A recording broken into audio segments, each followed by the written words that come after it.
broadcasting live from an undisclosed location in the universe. Welcome to Iggy Garcia Live, the show where metaphysics, holistic living, motivation, and inspiration come together to empower your mind, body, and soul. We will dive deep into the realms of metaphysical wisdom, exploring the fascinating connections between mind and matter. Get ready to ignite your inner spark and embrace a journey of self-discovery. So, sit back, relax, and enjoy the ride.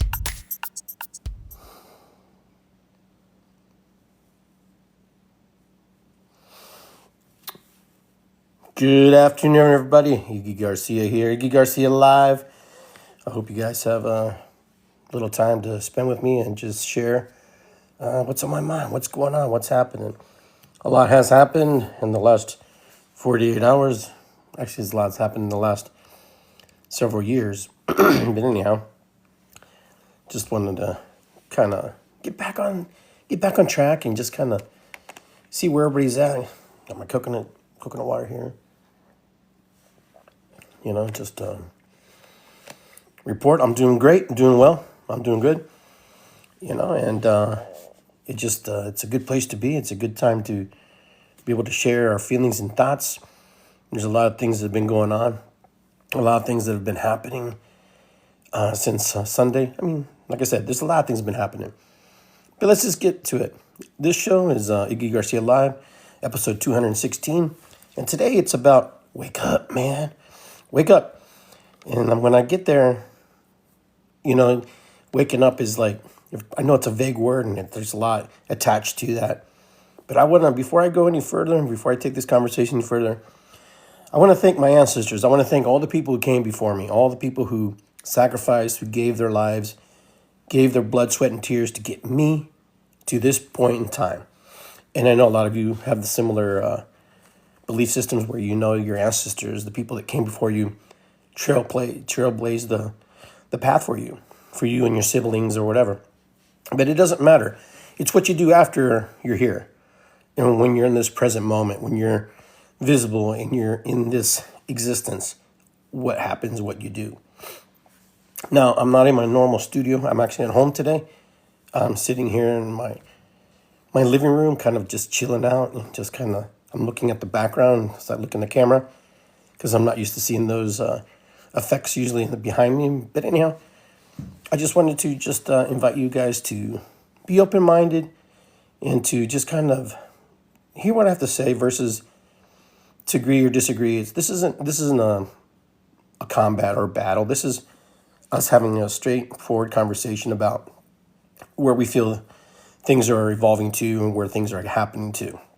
If you've not been on my show before, there's a whole collection on YouTube, Iggy Garcia Live in the Mind of Iggy. You can go to, just look for me. It's good to be here. Look for Iggy Garcia. Subscribe to my YouTube channel. YouTube channel. Subscribe to my YouTube channel. And then you can kind of fill in with that. So I am live on Facebook and I am live on TikTok. And both of these shows are simultaneously broadcasting. So I'll look down and up because I'm on my phone. I'm on my computer. Trying something a little different today. But for those of you who are on YouTube strictly, excuse me, I will load this video up much later on tonight so you can catch it. So I was talking today to some of my friends, that I communicate with about what's going on, what's happening in the world, what direction do we feel the world's going on. I'm not talking about the United States strictly alone because the U.S. is its own existence. It's it defies all norms because you can't really take this concept and put it anywhere else because it doesn't usually work. This is a very unique situation, what happens here. Now, we here in America, we have in other countries too, but here in America, we have the grand opportunity that America is a really big place. Like it's huge. There's like 365 million people and they all come with different beliefs and ideas and ideologies and all kinds of thinkings and all kinds of feelings and emotions of what they feel, how they feel about how they see the world. So I'm not here to challenge you about how you see the world. I'm just here to give you someone else's perspective, excuse me, another human being like myself, perspective on how I navigate a little bit from time to time, because no matter how I navigate in the present moment, tomorrow might be different. And I think sometimes what happens is we are not flexible enough to change our perspective and our perceptions on how we see the world. And the world is here for us to enjoy and to be part of and to, participate in and explore it and be part of it. It's not always about being in the battle and being in the trenches with it. Even though those things do present themselves and you have the opportunity to play in those fields, in those situations, sometimes, it's you learn a lot just watching. If you know anything about quantum physics, sometimes watching and being the observer changes the outcome of how things play out sometimes. I know for a lot of you who don't know quantum physics, it might be a good opportunity to kind of peek in there without me getting into, too deep into thought about it. But the observer watches, the watcher watches, and then can dictate what happens in the situation, what happens in that moment, just by observing it. So there are a lot of things that we're observing right now as watchers, because a lot of us are watchers and we're just observing. And we're participating in life and we're doing what we do best, either engaging or not engaging. So, we're coming to a place that we haven't been in quite some time.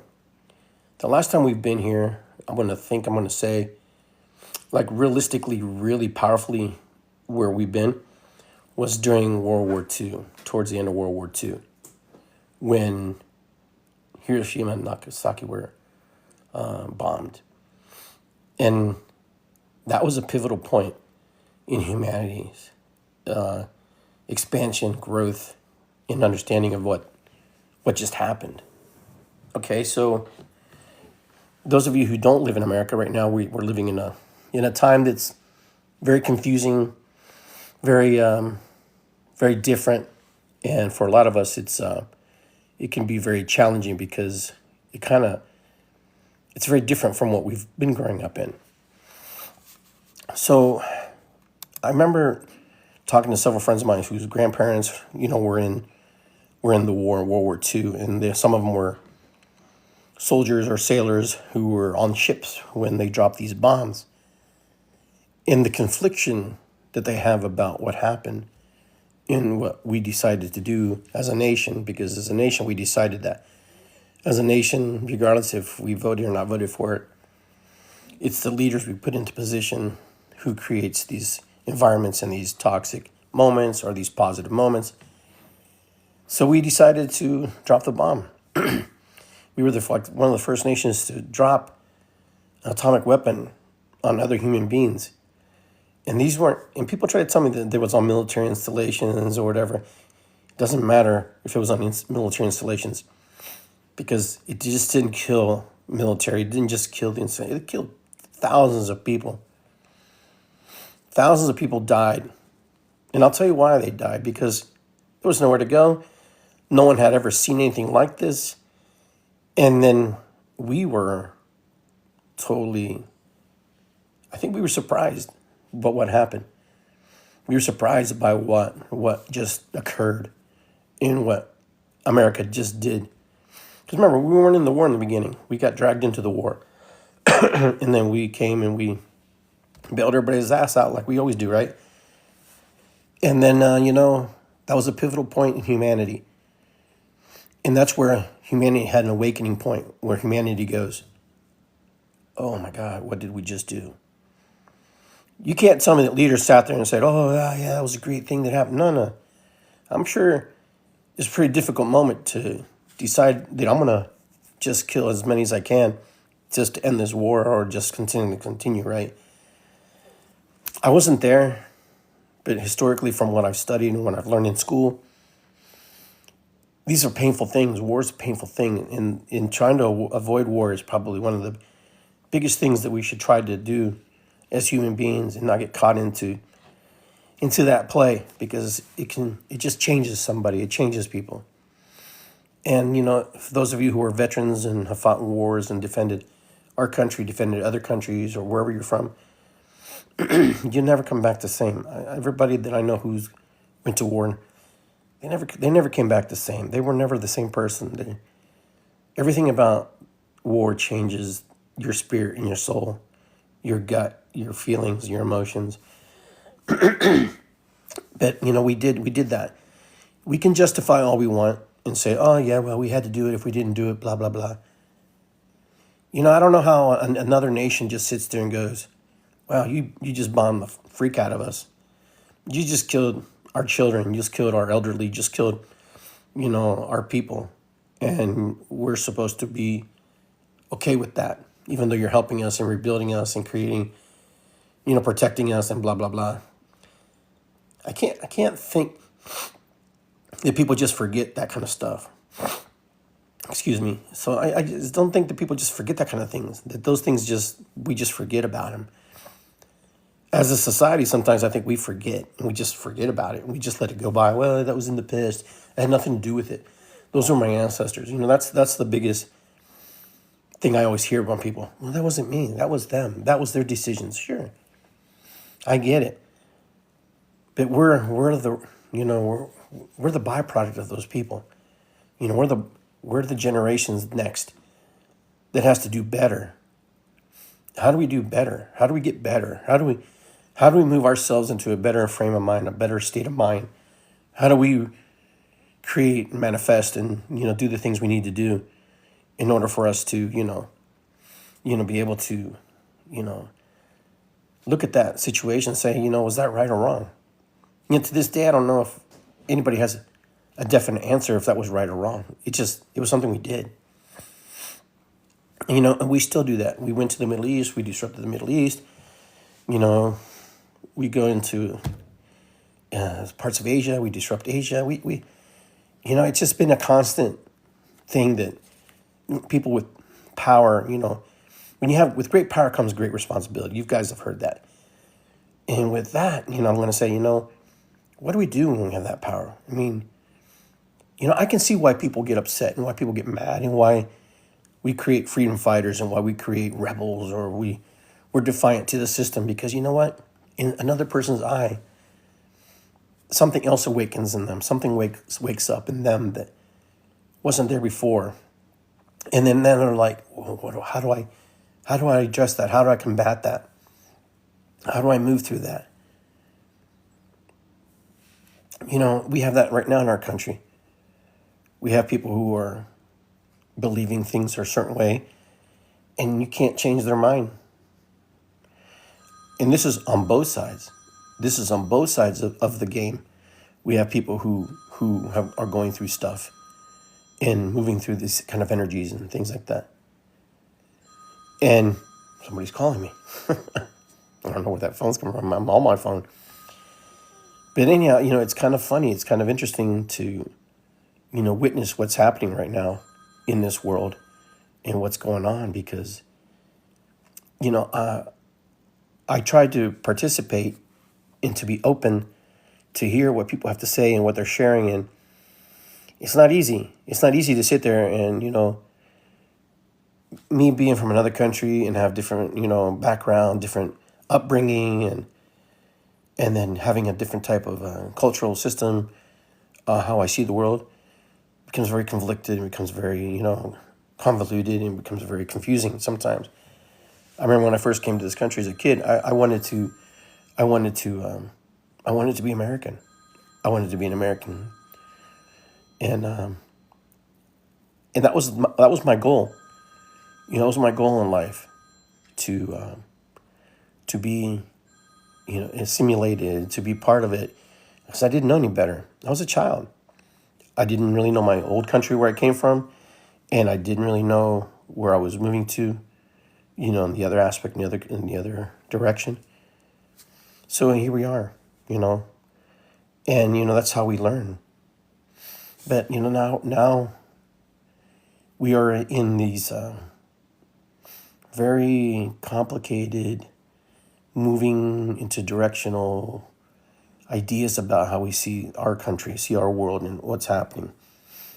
And today I talked to somebody about, I said, no matter if you like or dislike Donald Trump, him not being a true politician per se, he totally has changed the dynamic of where politics will go from here. Not because he was trying to do the right thing or do the right things. It's just he was a part that was put into a place that corrupted or changed or removed the energy of the old system. The old system, is Kamala Harris, Biden, Obama, Bush, all that lineage, political lineage, and Trump doesn't belong to that lineage. And so from here, him winning stifled all this old energy. I'm not saying he's good or bad. It's just what happened. It's just what occurred. Regardless if you like him or don't like him, that's not the point. My point is bigger than that. It's beyond. It's about the awakening point, because now it put us in a position to awaken again, to open up our minds and to look at the world in a different way, and to say, do I like this? Do I not like this? We didn't say anything before. Before we didn't give voice to things we didn't like. We just put up with things. We just said, oh, okay, that's fine. That's how it is, and that's how it was. I remember when Obama ran, I voted for Obama. I was there. I was like most people. Not everybody voted for him, but I know. But I was like, this is a change. This is something different. So that was the first stepping stones. Then you get somebody who's not a politician, who's an actor, and who's a business owner, and he changed the dynamics. And then from here out, we're going to get all new young blood, all new blood politicians. Everything's going to be completely different. The dynamics, the game has changed. And the game has changed because everybody's scrambling on the right and on the left. Everybody's just going, what are we going to do? Who are we going to run? Is anybody really qualified to be president? No, I don't think so. Honestly, in my belief, I don't think anybody's qualified to take that position, because that position is much bigger than everybody. When I was in school, my teacher used to tell me that was the closest thing to the monarchy that we'll have in this country, to be king, is to be president. And Trump is one of those guys who pushes it to the limit. He pushes it as far as he's allowed to push it. Sometimes he pushes places that we've never been pushed. And that push is good for us. To be pushed and go, oh my God, I don't like this. I don't like this feeling. I don't feel it. You would never have that feeling if you didn't have a guy like him. You wouldn't have an opportunity to awaken and to say, hey, we need to do something else. If you have the same players all the time, you're never going to get change. It's like breaking up with the same girl and then dating her again, and go back to her, and you never get a change to actually go date somebody else to get a different, perspective, a different view on how life is. It's like stepping out of your culture and dating and being in an interracial relationship with somebody. You don't know what it's like until you're in it. If you're just Latino dating, if you're just Hispanic dating, if you're just Black dating, Asian dating, then there's a commonality where it's just everything, there's similarity, there's comfort there. But when you step out of your comfort zone, you start to see things. And that's what we need to do in this country right now. Even though we're protesting and we're yelling, we're screaming, that's not the awakening point yet. The awakening point is when we say, hey, you know what, we're going to do something more than this. Violence with violence gives you more violence, okay? I hate to say that, but that's true. What persists, resists, resist, persists, The more you push on it, you're going to get more of it. That's why I'm a big peace advocate, and that's why I believe that peace, and some people are like, oh, peace.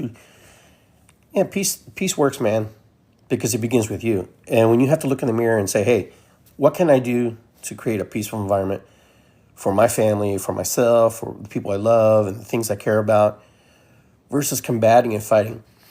Usually if you punch somebody, they're going to punch you back, usually. It's very rare that anybody just sits there and takes it anymore. But right now, everybody's up in arms because they feel like they've been duped, I think. I don't feel like I've been duped. I kind of knew what was going on. I kind of felt like this is the direction we were going to go, and I was pretty right on that. I was pretty on target with that. I kind of knew the direction that we were going to flow into. There was going to be very strong right and very strong left, and everybody who's in the middle is going to be ridiculed or be, looked at as, well, you don't care and you're not involved. You're just letting things happen, I get that more from my friends on the left than I do from my friends on the right. My friends on the right are happy because they're guys in office, right?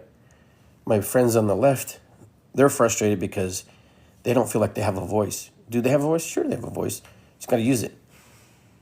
And you use it. When you speak, you use it. If you don't speak, you don't use it, right? So you just have to be vocal. You have to be on top of it.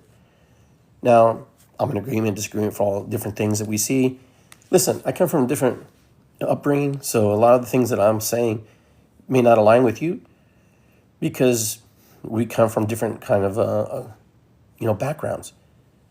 Like last night, at the Super Bowl. Is there something else I can help with? The Super Bowl for me was, no, there's nothing you can help me with. So stop. Stop. My phone is talking to me. That's kind of weird. But anyhow, like, for example, for me, Bad Bunny didn't bother me. Is that because I'm a Hispanic, Latino man? Maybe. Maybe because my background is Peruvian. I'm from Peru. I was born in Peru. I was raised with salsa, merengue, all the music that the stereotypically you would hear, the rap and all that stuff, and for me that's normal. That's kind of a normal for me. Of course, I like rock and country and all that stuff. So for me, I was curious to see what he was going to do, and I was not surprised what he did. I personally thought he was going to be a lot worse. I really thought he was going to really trigger people. I mean, regardless of what he did, he still triggered people. And people were upset because he was talking in Spanish. Okay. He wasn't talking in Spanish. Actually, he was singing and rapping in Spanish. He was expressing himself in the best way he knew how. Now, there are other types of music that we don't understand either. But for some reason, he got targeted because he's different. I really believe that. I believe it because he was different. He's a different person, a different set of values, a different type of belief. The NFL calls itself, an inclusive organization, where we accept everybody. A lot of people don't know that the NFL is actually a nonprofit organization, so you should look into that. They do a lot of foundational work with kids and different groups and organizations. Their league is a nonprofit league. But that's why they get to keep a lot of the money they have, is because the way it was structured.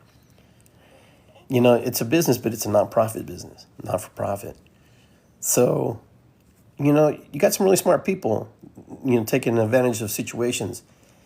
So my understanding is these performers don't get paid for this. They just create an opportunity. They say, hey, we're going to give you the platform. You can come on here and do your stuff, but we're not going to pay you anything. We're not going to pay you a dime. But they can write off on their taxes. Why?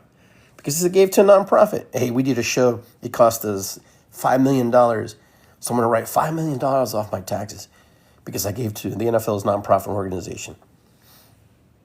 Nobody talks about that stuff. No one talks about those things. Because that's not important, right?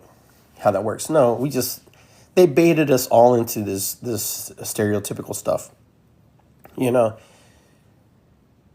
to remember, America is very complicated. America, we have a constitution, we have freedom of speech, we have freedom of religion, freedom to do the things that's close to our heart. What we don't have is the right to abuse other people's belief systems and tread on them, and avoid them from participating in that.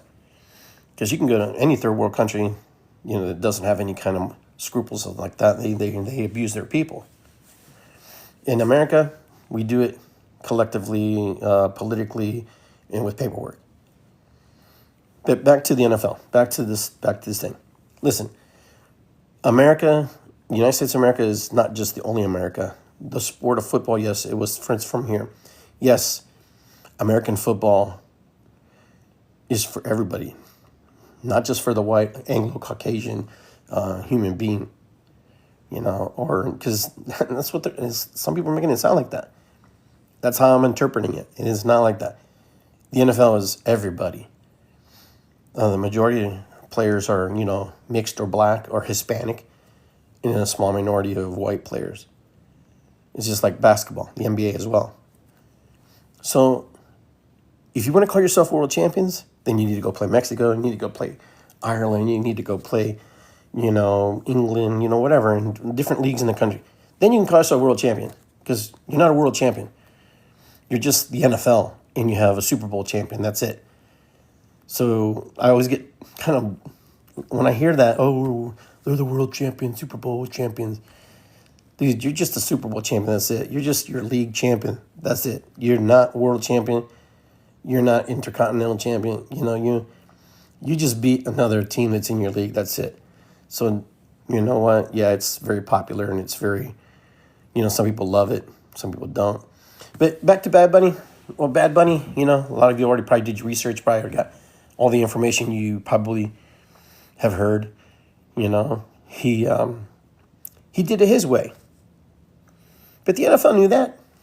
You're not going to sit here and tell me the NFL didn't know that he was going to do something like that. I'm sure they're going to say, hey, can you sing everything in English, please? So people could. I really highly doubt that went down. And so what? He sang in Spanish. Big deal. It's more about the beats and the rhythms and the rhymes. And there was, did you read the lyrics and stuff? Some of the songs are racy, yeah. But some of them are not. If you play some in the back, there was a guy on YouTube here, and I posted it, where he translated the song and played it back. He's just talking about all the girls he dates and all the girls he takes to the VIP lounge and the things he likes. That's the culture. That's reggaeton. That's rap. That's Latinos, Hispanics. Not all of us. Not all of us. I don't want you to get confused. But there's a segment that like that. There's people who love that. And listen, he's an artist, and he's going to do the things he does. And I think people digged it, and the ones who didn't like it just didn't like it. I tuned into Turning Point USA's version of their halftime show the next day. I wanted to see what I was missing. It's just taste and preference and what you're aligned with. And I love country music. I love all the things that are, unique to America in rock and roll. But the platform was set by the NFL that Bad Bunny was going to be the guy, not Kid Rock. Maybe Kid Rock will be invited one day. Who knows? I don't know. But the point was, we're creating this separation amongst ourselves. We're creating this fictitious wall. I don't even know if it's fictitious. I have to say maybe it's a real wall. That I'm different than you and that you're not really American. So, who gets to dictate who is really American? Who is really from America, North America, United States of America? Who gets to dictate that? Who gets to say, well, you're not American enough? Is it 100 years being here? 200 years being here? Listen. A friend of mine told me one time, we're not a melting pot, and we never really have been a melting pot. We would like us to be a melting pot. We would like us all to merge and conglomerate everything and put it into this one existence. But that doesn't happen. It never will happen. It may never happen. But what will happen is you're part of the salad bowl. You're part of this bowl full of lettuce, full of tomatoes, cucumbers, olives, croutons, cheese, whatever you want to put in it. Wherever you come from, you just put it in there. And what happens? You toss it, the damn thing. You add dressing to it. You mix it all around, and you're like, oh, yeah, look what I've made. And you look down inside. Yeah, it's all commingled. It's all mixed, but it still has its identity. A tomato doesn't just become lettuce, and a cucumber doesn't become, the arugula, everything is still its own identity, draped in the dressings of the creativity and the embracing of who America, what America, how we want it to look like, And I think sometimes when we see ourselves like that versus seeing ourselves being assimilated, we're not the Borg, man. We're not like Star Trek. I'm the Borg, and I'm now assimilated to the beehive. That's never going to work in America. We're too rebellious. We're too happy and angry and bipolar and all these things that come with that to be pigeonholed into one way of thinking and one way of feeling. Now, you may agree or disagree with me, but right now we are waking up to creating new changes in the world. And these changes are going to be difficult and hard, and for some people. Now listen, some of you guys are upset of how ICE is handling their business. Rightfully so. I mean, it could be probably different. I don't know. I'm not there. I only see what I see. I only gather what I gather. 2 people have died. Why? Because a lot of reasons. Some people say they got executed. Some people say, oh no, they were in the wrong place at the wrong time. Or some people say, you know what, they couldn't mind their own fucking business. They had to just go out there and just be annoying because America is deporting people who are good people, or they're going to go in your house and take you. Listen, they're not going to go in your house and take you. They're looking for a different kind of person. They're looking for people who do not and don't respect our laws, and they don't do. And I really truly believe that. And I'll tell you why. Because you know what? As a person who was deported, a person who went through deportation process, which I did as a teenager, because my parents overstayed their visa. They came on TWA, and one day they said, we're not going back. We're going to stay in Peru. No, we can go visit in Peru, but we're going to stay here. Why are we going to stay here? Because here we can do a lot more than what we could do back there. Is that true? Not true? I don't know. I was a kid. I was here for the ride. But I remember the day when it wasn't called ICE back then. It was just immigration services. I remember them coming into my family's restaurant and serving us. They didn't take us, because I don't know why they didn't take us, but they served us. They gave us the documents. You need to appear in court. You guys are all going to be deported. You need to show up. They didn't detain us, but they gave us the citation that we can't stay. And then my dad had to get a lawyer. We had to get a lawyer, and we had to lawyer up. And the lawyer said, this is your options. You can self-deport. You can fight it. I remember my lawyer being like, well, no, your kids probably could stay, but you guys will probably get deported because your kids show viability. And I was thinking, my sisters wanted to stay. Remember, we had more kids by then. Some were born here. I think they call them anchor babies now. But I was like, okay, I'll go wherever my parents go. But I didn't really want to go to Russia because my dad was about to unlock us and take us to Russia. Or we were going to go to Shanghai. We were going to go to China. Can you imagine Iggy being in China or Russia? That would have been funny. That would have been a funny scene. But anyways, I remember going through that process, and it took several years. I was like in 8th grade, I believe. And by the time I was a sophomore, I got my green card. But there was a process.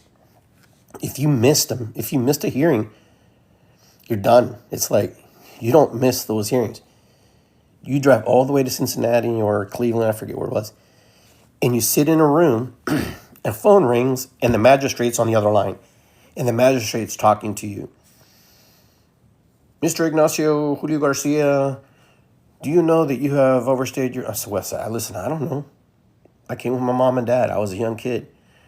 But I hear what you're saying. I remember my sister crying and bawling. We're like, well, I don't know anywhere else, This is all we know. And I told the judge, the magistrate, I said, we speak English as best as we can. We're in school. We're in Catholic school. My parents own a restaurant, we're working hard. My dad always told me to pay your taxes and Uncle Sam won't bother you. I remember saying that. And, it was a scary time. It was scary because I didn't know. And then my younger sisters, they got all wild and crazy about it because they didn't want to leave. And so it caused a lot of problems with my parents in school. Like it caused these really wealthy people, because my brothers and sisters went to a wealthy school. And then what ended up happening is, I saw the people interfering in my dad and mom's lives, trying to be advocates for us, for what was happening. And that's not what my mom and dad wanted. My mom and dad just wanted support. They didn't really want anybody to we'll take your daughters and we'll take care of them, we'll raise them. He didn't want to hear that shit. But that's the kind of stuff that was playing out. We can take Nacho and, I'm like, this is about family unity. How do we keep the family together? My dad was like, no, that's not how it's going to work. And then my sister rebelled, and that's a whole different story. It took us down a different path. But then as a sophomore, I got my green card. Yeah, it's green card. That's what we call it. You know, I'll call it what it is. I was an illegal alien. Got a green card. I was undocumented, whatever you want to call me, but I kind of like being called an illegal alien. It's kind of interesting feeling, you know. I'm not anymore. I'm a citizen now. And then a year after I was married and already had my paperwork going in, processing for citizenship, and my wife always jokes, "Oh, you just married me for your papers." No, I said, "Girl, man, I was already getting my papers before I married you." You know, I was like 15 years old when I got my green card. So it was, I remember all my classmates cheering and clapping for me. Congratulations, you know. It was a cool feeling because I didn't know any different. You know, I didn't know that I was undocumented. I didn't know that I was different. I didn't know that these things existed. You know, I just didn't. I was just living. My parents kept that from us. They gave us as normal a life as they could, even within the structures of growing up in a bar, growing up in a restaurant. And so I just want to jump to this. There's this scene where Bad Bunny has the kid. He's waking up the kid who's sleeping on the 3 chairs. That's my life, man. I remember sleeping on the 3 chairs behind the bar. I'll never forget the day my brother woke up out of the dead sleep. He rose like the dead from the ground, you know. He's like, "Oh," scared the crap out of everybody. He was sleeping down there because we were waiting to go home. And it was late. People weren't leaving. People wanted to keep drinking. Scared everybody to death. But that's what my parents did. They sacrificed. They sacrificed their lives in order for us to have more and to be part of this beautiful, you know, salad bowl of life. So now we're in an awakening moment. We're in a place where we're awakening to the possibilities of, you know, what's coming next, what's next, what happens next, where do we go from here? Where do we go from here? Is it really up to us? Listen, there's enough people screaming and yelling and doing that part. I don't want to be part of that. That's just not my style. It's never been my style. I'm more of a quiet storm type of guy. Like I say what I have to say, and I try to be clear what I say. And if you agree, you agree. If you don't, you don't. Because that's the way I was raised. My grandfather was a naval captain, and he rarely had to yell at anybody. His presence, his command, and that was it. It was done. And he raised his kids like that. And my mom was like that. They just respect. You know, it was just one of those things. My dad was in the military. He was in the Army. You know, it took my dad 32 years to get his citizenship. They didn't give it to him because they used him. He worked for the government. He worked for the CIA. My father, he did. Kid you not. This is a true story. Why? Because I grew up in a bar. I grew up in a restaurant.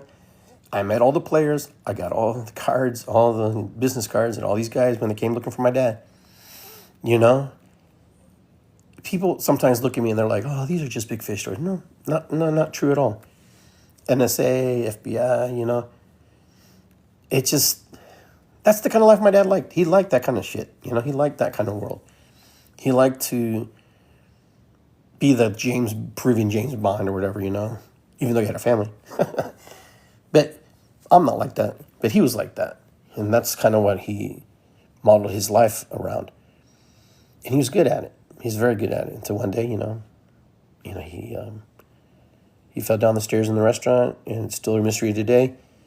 He was in the hospital for 10 days, and then eventually we had to put him in hospice, and he passed away. But, there's a lot of weird mysteries and stuff about what happened to my father. And, we had a business for 40 years at Garcia's on High Street in Columbus, Ohio, and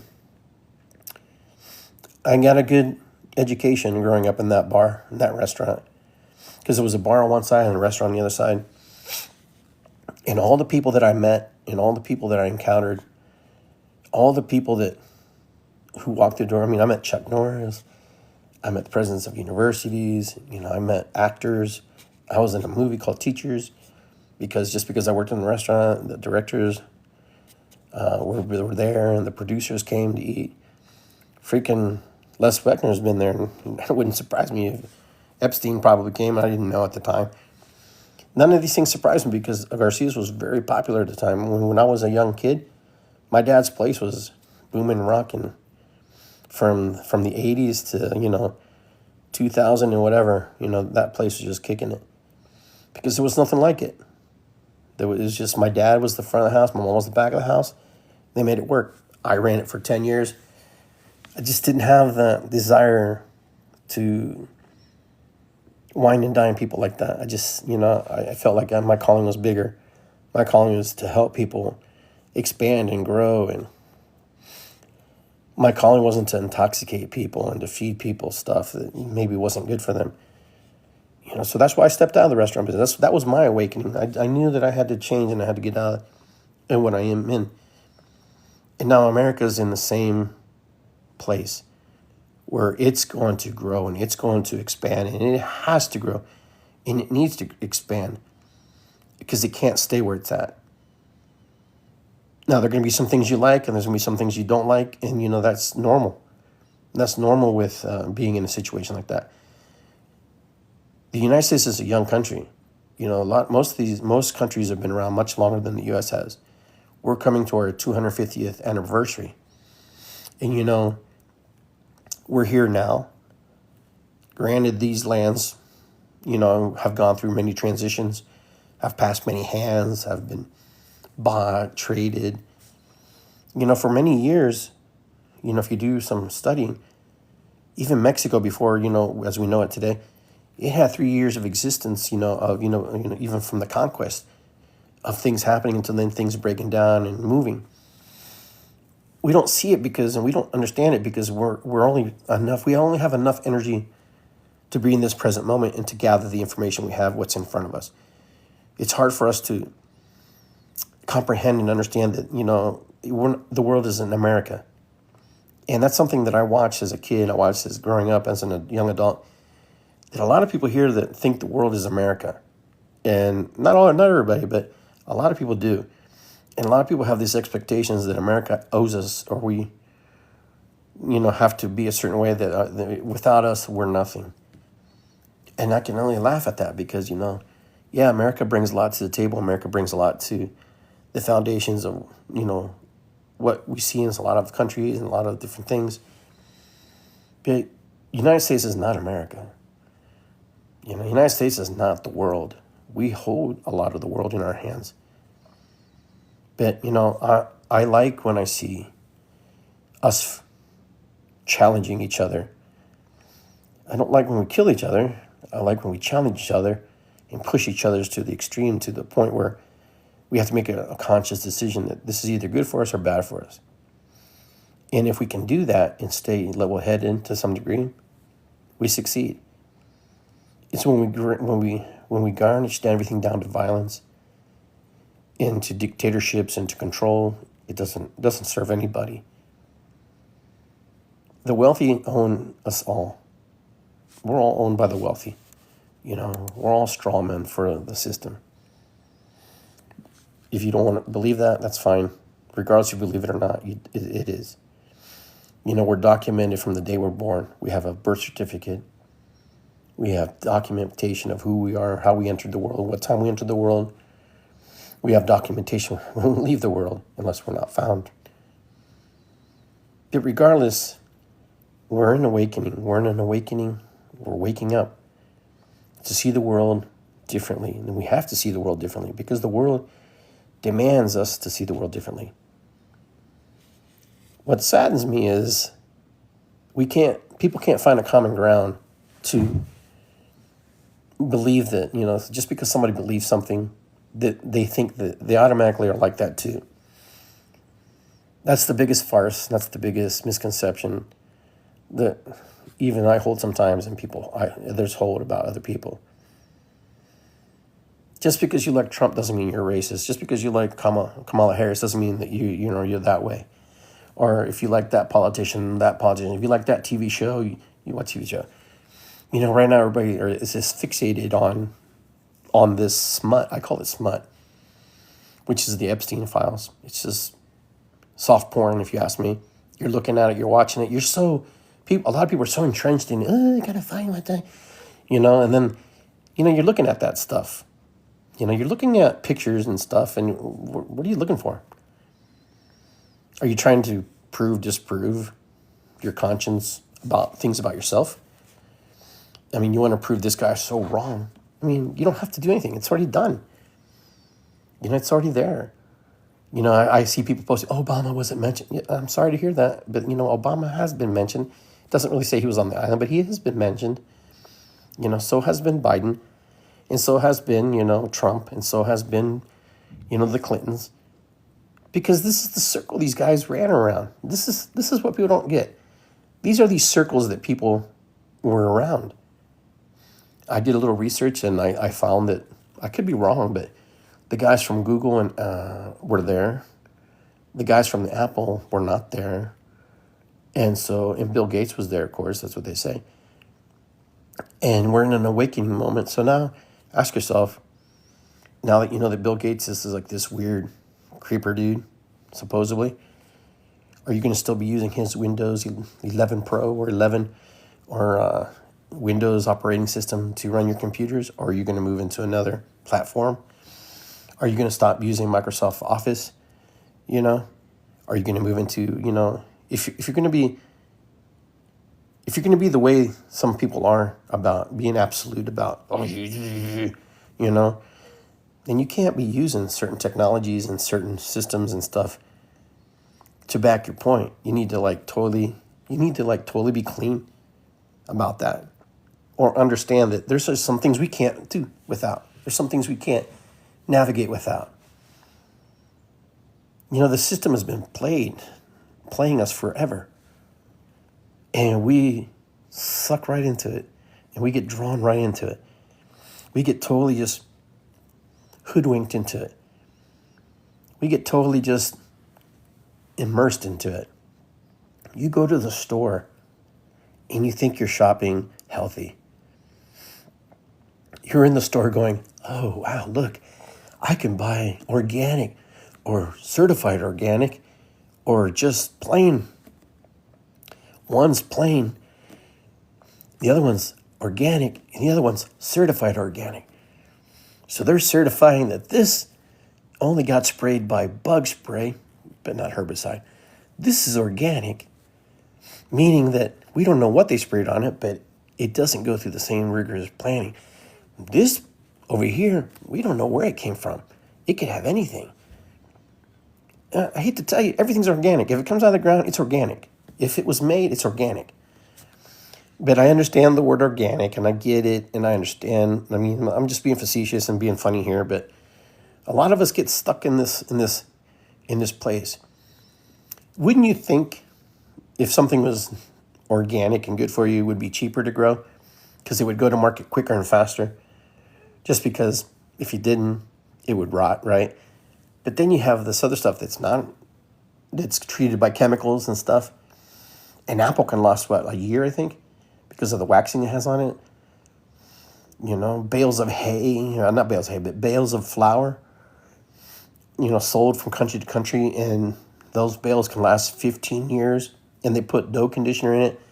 It's not to condition the dough, it's conditioned to help break up the dough when it gets hard, so it doesn't break the machinery, so the metal shards don't get into the flour, because flour gets really hard. And this stuff gets cycled. Do some research, man. You'd be surprised.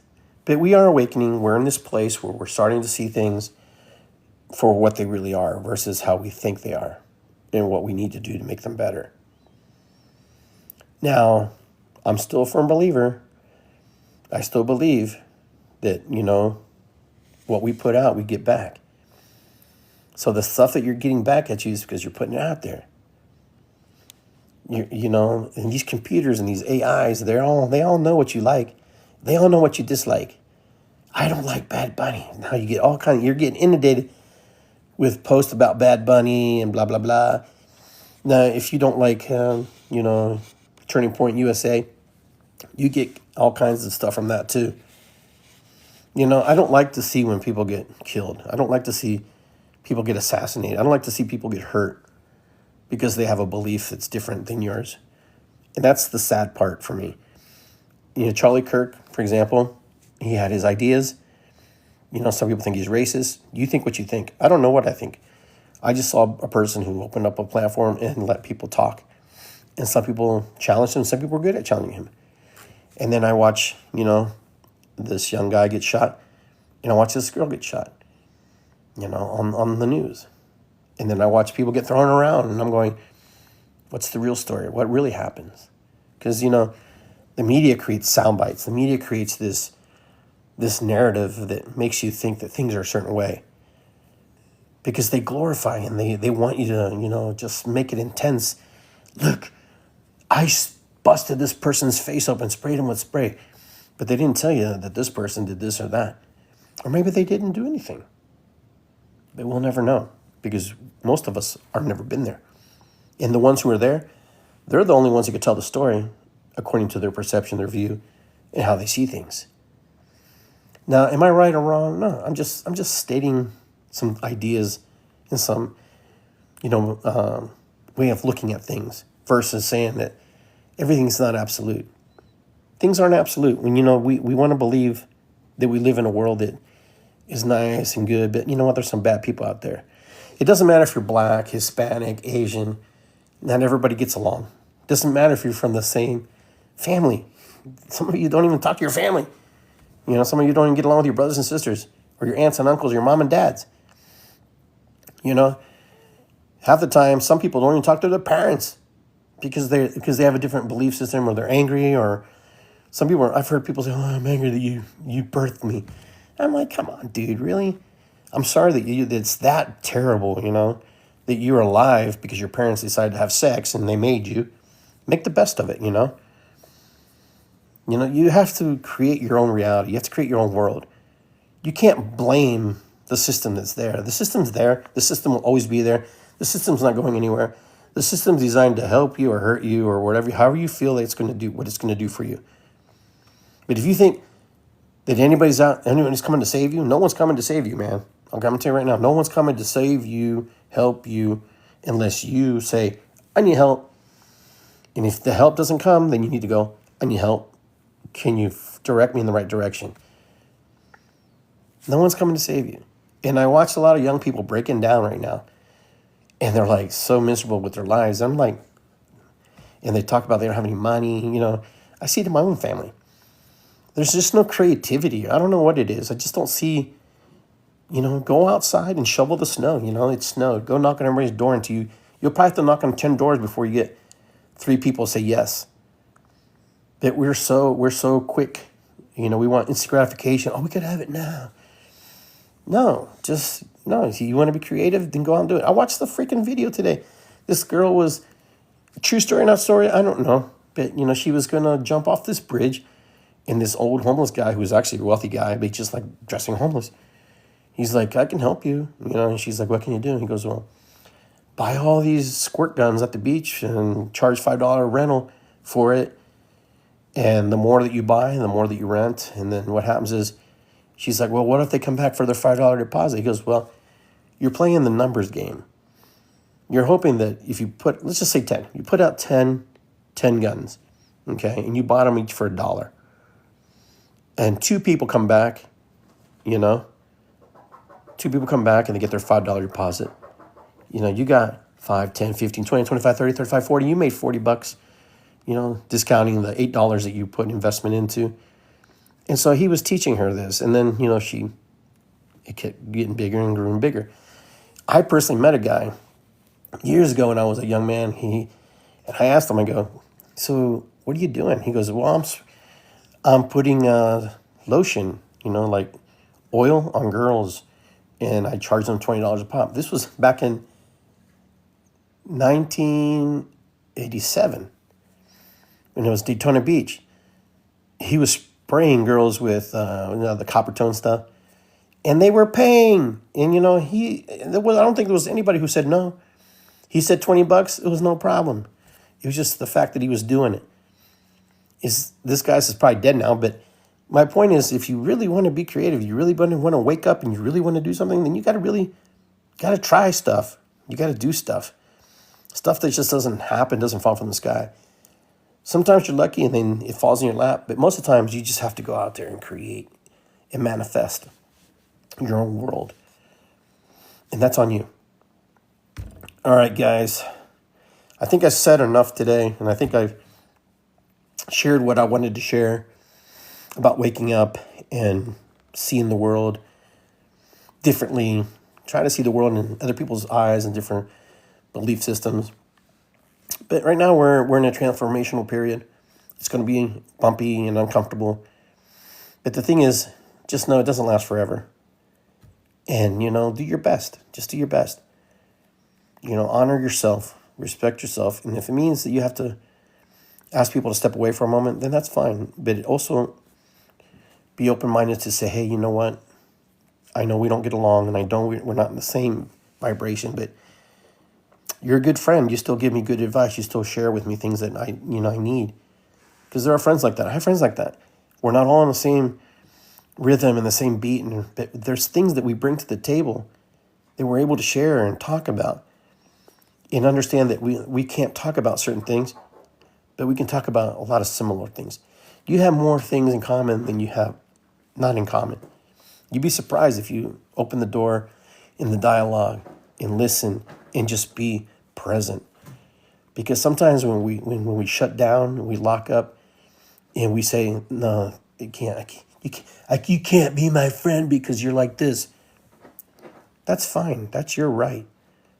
That's your right to be that way. But you know what? I'm going to tell you, it becomes very lonely. And I can see why people are lonely, why people become very disenfranchised and removed from their lives or things that happen to them because of that thinking. Open your heart, open your mind, open your spirit and your soul. Abre tu corazón, tu mente, tu espíritu. Presenta, Listen, there's a guy, I'm a meme that I posted of this guy. True story, not story, but just the idea of it. I don't know, I didn't do enough research to say if it didn't happen. This guy streaked. Okay, he went streaking before the halftime show. He ran off onto the football field. And he got tackled and whatever, but I find this meme, and it says that he actually put a bet on himself for $50,000, saying that somebody would run on the field at the halftime. And he ran on the field, and he earned himself $374,000. He paid $1,000 fine for being arrested. But is somebody being ingenuitive? Their ingenuity, thinking, being genius about how can I create an income for myself? It's not always so complicated. We just make it complicated. This guy, if it turns out to be a true story, is genius. But even the guy who thought that idea is genius. Just to think outside the box like this guy did, or whoever created this meme. I had to share it because I thought it was pretty cool. And sometimes we get landlocked in our own feelings and emotions, and we think things have to be a certain way. That there's this pattern and there's this direction that we have to do it in a certain way, and it's not that way. But anyhow, guys, have a great rest of your night. Be well. I'll talk to everybody soon. It's good to be here. Ho'oponopono matakuyasin. What is above is below. Irisikwi. And you know what, guys? Find me on YouTube. Subscribe to my YouTube channel, IggyGarcia.com. It's good to be here. Find me on Facebook, TikTok, Instagram. Anywhere where there's social media, I'm probably going to pop up. So I appreciate you guys being here with me and spending some time with me. And I will see you next time. Be well. All right, guys. I hope you enjoyed the show. I hope that you were able to understand where I'm coming from. I'm not trying to be, landlock my mind and not be open-minded about learning and creating things, but I just know that sometimes things aren't how they always appear and how they are going to be. But anyhow, I will see you guys next time. Be well. Take care. I keep posting my zany videos on here and my short clips on here from different shows that I've done in the past. So hopefully you're enjoying those. I will see you guys next time. And maybe next time I'll do my show in Spanish for those of you who speak Spanish and those of you who are interested. If you're interested, let me know. We do translations as well. But I will see you next time. Take care, guys. Peace and love, and I will see you soon.